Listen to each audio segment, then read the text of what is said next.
കർത്താവേ, നിൻ്റെ ഉന്നതമായ നാമത്തിന് സ്തോത്രം ചെയ്യുന്നു. കർത്താവേ, നിൻ്റെ വിശുദ്ധ പൗരോഹിത്യത്തെ മഹത്വപ്പെടുത്തണമേ. കർത്താവേ, സഭയിലുള്ള സാന്നിധ്യം പ്രകടമാക്കണമേ. 40 വർഷം ഞാൻ അർപ്പിച്ച കൃപാനയുടെ യോഗ്യതയാണ്. കൃപാസ്ഥാനത്താറെ ജീവനോടെ പ്രത്യക്ഷപ്പെട്ട പരിശുദ്ധ അമ്മയുടെയും മാധ്യസ്ഥത്തിൽ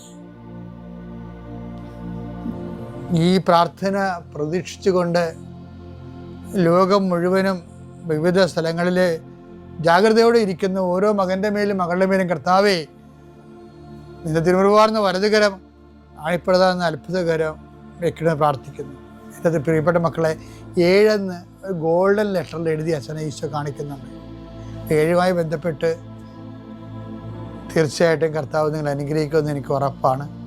അപ്പോൾ 7 അനുഗ്രഹം കിട്ടിയാൽ ഇൻ്റർവ്യൂ ആകാം, ടെസ്റ്റാകാം, ജോലിയാകാം, PR ആകാം, ഇനി എന്താണ് നിങ്ങൾ ഇത്രയും നാൾ ആശിച്ചിരുന്നത് അതിനുള്ള തീരുമാനമാകാം, അതിൻ്റെ വിടുതലാകാം. എന്തായാലും നിങ്ങൾ സാക്ഷ്യം പറയണം. കർത്താവേ, ഇങ്ങനെ ഇതുപോലെ തന്നെ ഓരോരുത്തർക്കും കർത്താവ് അങ്ങ് സന്ദേശം കൊടുക്കണമെന്ന് പ്രാർത്ഥിക്കുന്നു. മനുഷ്യൻ്റെ ജീവിതത്തിൽ ഒത്തിരിയേറെ വേദനകൾ, ഭാരങ്ങൾ, അവർക്ക് സ്വന്തമായിട്ട് പരിഹരിക്കാൻ പറ്റാത്ത വിഷയങ്ങൾ, നന്നായി വിശ്വസിക്കാൻ പോലും പറ്റാത്ത ആൾക്കാരുണ്ട്, വെടിപ്പായിട്ട് പ്രാർത്ഥിക്കാൻ പറ്റാത്ത ആൾക്കാരുണ്ട്. അവരെല്ലാം കർത്താവ് ഈ നിമിഷം ആശീർവദിക്കട്ടെ. കർത്താവ് യാത്ര ചെയ്യുന്ന മക്കൾ, കർത്താവ് ഇൻ്റർവ്യൂ ഉള്ള മക്കൾ, കർത്താവ് പരീക്ഷ എഴുതുന്ന മക്കൾ, അനേകം മക്കൾ ആശീർവാദം വാങ്ങിച്ച് പോയിട്ടുണ്ട് പരീക്ഷ എഴുതാൻ വേണ്ടി. അവരെല്ലാം കർത്താവെ ആശീർവദിക്കണം. നിത്യം പിതാവും പുത്രനും പരിശുദ്ധാത്മാവും നീക്കാമേ. എൻ്റെ പ്രിയപ്പെട്ടവരെ, ഉടമ്പടിയുടെ ഘടന കർത്താവ് എൻ്റെ മനസ്സിൽ പരിശുദ്ധാത്മാവും നൽകിയ ഒരു ഘടനയാണുള്ളത്. എന്താ പറയണത്? ഞാൻ എൻ്റെ പിതാവിൻ്റെ കൽപ്പനകൾ പാലിച്ച്, അതല്ലേ ഉടമ്പടി എന്ന് പറയണത്. ഞാൻ എൻ്റെ പിതാവിൻ്റെ കൽപ്പന പാലിച്ച് അവിടുത്തെ സ്നേഹത്തിൽ നിലനിൽക്കുന്ന പോലെ എൻ്റെ കൽപ്പനകൾ പാലിച്ചാൽ നിങ്ങളും എൻ്റെ സ്നേഹത്തിൽ നിലനിൽക്കും.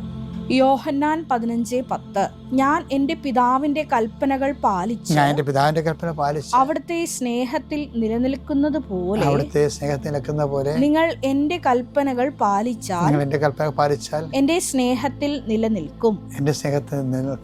അപ്പം നിലനിൽക്കുക എന്നുള്ളത് ആണ് ആധ്യാത്മിക ജീവിതത്തിൻ്റെ ഏറ്റവും വലിയ ത്രെട്ടതാണ്, ഏറ്റവും വലിയ മുഖമുദ്രയും അതാണ്. നമുക്ക് പൊതുവെ വരുന്നൊരു വിഷയം എന്താ അറിയാമോ? ഈ ആഴ്ച ഭക്തി ഉണ്ടെങ്കിൽ അടുത്ത ആഴ്ച ഭക്തി ഉണ്ടാകത്തില്ല. അടുത്ത മാസം നമ്മൾ തീർത്ഥാടനത്തിനും പോകും, ലോകത്തിലുള്ള എല്ലാ മലയും കയറും, പുരുഷൻ്റെ വഴി നടത്തി ഇറങ്ങി വരികയും ചെയ്യും, കൃപയിൽ ജീവിക്കുകയും ചെയ്യും. നോൻപ് കഴിയുമ്പോൾ ഇല്ലേ, പുതുഞായറാഴ്ചയും കഴിഞ്ഞ് കഴിഞ്ഞാൽ പിന്നെ മനുഷ്യൻ പിന്നെ ഗ്രാഫ്, ആധ്യാത്മിക ഗ്രാഫ് താഴെ പോകും, ചിലപ്പോൾ ഗ്യാപ്പും വരും. നിങ്ങൾ ഒരു മല കയറണ നല്ലതല്ലേ, ഞാനും കയറുന്ന ആളാണ്. പക്ഷേ ഒരു മലയും കയറിയില്ലെങ്കിലും ശ്രദ്ധിക്കേണ്ട ഒരു കാര്യം എന്ന് അറിയാമോ? ദൈവ ആ മനുഷ്യബന്ധത്തിൽ ഗ്യാപ്പ് വരാതിരിക്കാൻ നോക്കണം. എന്താ ഈശോ പറയണത്? നിലനിൽക്കണം എന്ന് പറഞ്ഞ വാക്കതാണ് 15:10. എന്താണ്?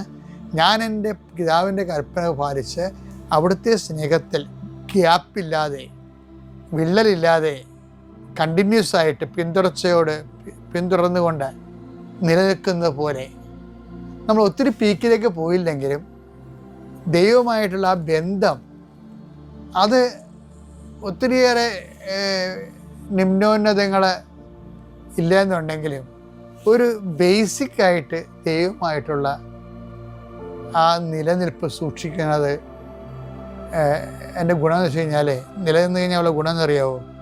ഞാൻ എൻ്റെ പിതാവിൻ്റെ കൽപ്പനകൾ പാലിച്ച് അവിടുത്തെ സ്നേഹം നിലനിൽക്കുന്ന പോലെ എൻ്റെ കൽപ്പന പാലിച്ചാൽ നിങ്ങൾ എൻ്റെ സ്നേഹത്തിൽ നിലനിൽക്കും. അങ്ങനെ കണ്ടിന്യൂഷനായിട്ട് നിലനിന്ന് കഴിഞ്ഞാൽ ഉണ്ടാകുന്ന ഉടമ്പടിയുടെ ഗുണവധാണ്. ഉടമ്പടി നിങ്ങളുടെ കണ്ടിന്യൂറ്റി ഉറപ്പ് വരുത്തും. കണ്ടിന്യൂറ്റി ഇല്ലേ, തുടർച്ച ഉറപ്പ് വരുത്തും. കാര്യം എന്താണ്? അതിൻ്റെ ചിട്ടവട്ടങ്ങളും ആചാര അനുഷ്ഠാന ക്രമങ്ങളും സുവിശേഷ സാക്ഷ്യങ്ങളും എല്ലാം കണ്ടിന്യൂസ് ആയിട്ട് പോകുന്ന കാര്യങ്ങളായതുകൊണ്ട് അത് ഉറപ്പ് വരുത്തുമ്പോൾ എന്ത് സംഭവിക്കും? 15:7 സംഭവിക്കും.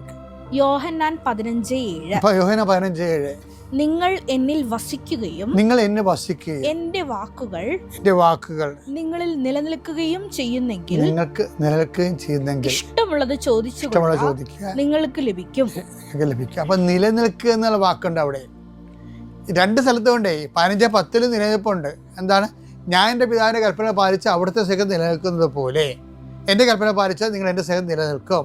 ഇപ്പോഴെന്താ 15:7 പറയണത്? നിങ്ങൾ എന്നിൽ വസിക്കുകയും എൻ്റെ വാക്കുകൾ നിങ്ങളിൽ നിലനിൽക്കുകയും ചെയ്താൽ ഇഷ്ടമുള്ളത് ചോദിച്ചുകൊള്ളുക, നിങ്ങൾക്ക് ലഭിക്കും. അപ്പോൾ നിലനിൽപ്പ് ഒരു പ്രശ്നമാണ്.